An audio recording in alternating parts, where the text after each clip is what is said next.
Chapter 782. It was rude and inappropriate behavior for a driver to interrupt while their employer was conversing with their guest. It seemed a bit instigating. "Are you doubting me?" asked Wilbur coldly. Jean hurriedly said, "Santino, watch your tone." "Sir, I only wanted to remind Mr. Penn that some things can't be resolved with brute force," Santino replied. Wilbur smirked and asked, "Oh yeah? Maybe it's because you're not skilled enough." Santino felt insulted. He glanced at him through the rearview mirror but did not say anything further. Jean said, "Mr. Penn, Santino worked for my father since he was a young man. He's very close to my father. He's just being overly worried. Please don't mind him. I understand how he feels, but he needs to remember that he has no right to doubt my capabilities," said Wilbur nonchalantly. Santino did not say anything, but it was apparent that he did not buy it. Jean frowned and said, "Sir, we're still dealing with my brothers at the end of the day. I hope we can resolve things peacefully." It seemed like Jean did not want his siblings to fight. "That's nice of you, but has it ever occurred to you that your brothers may be the ones who plotted against your father? Do you think they care about your familial ties?" asked Wilbur slowly. Jean was no fool, so he had a feeling that he was in extreme danger after his father fell sick. However, his brothers were too busy fighting each other to go after him. Moreover, he did not care to fight for succession rights.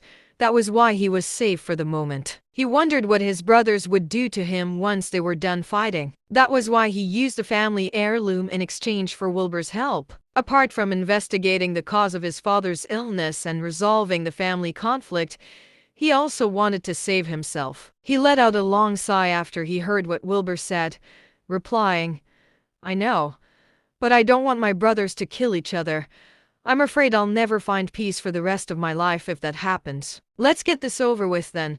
I promise you I won't take their lives," said Wilbur. Jean nodded. Wilbur shut his eyes and started to meditate. They were around 1,000 kilometers away from N City, so it took some time to reach. The vehicle got off the highway and reached N City in the evening. "We're here, sir," said Jean softly. Wilbur opened his eyes slowly and said, "Let's pay your father a visit." Jean nodded and told Santino to the hospital. Santino drove toward the hospital. They soon arrived at the N City hospital and made their way to the premium hospital room. Two men were guarding outside the door, and they bowed when they saw Jean. Jean nodded and brought Wilbur into the room. "Did your brothers send anyone here?" Wilbur asked while walking. Jean shook his head and replied, "They only visited my father once when he was hospitalized. After that, they never asked about him again." Wilbur nodded and walked toward the bed. There was an old man in his 60s on the bed who bore some resemblance to Jean. However, his face was pale and struggled to breathe, relying on the oxygen tank. "We can't figure out the reason. I hired experts from North Seacher, but they don't have a clue either," said Jean while shaking his head. Wilbur did not speak. He started to scan the body with his spirit energy instead. The body was analyzed in layers in Wilbur's consciousness as he scanned with his spirit energy. The structure of the body was zoomed in on display with no areas left hidden. Wilbur frowned after a moment. "How was it?" asked Jean nervously.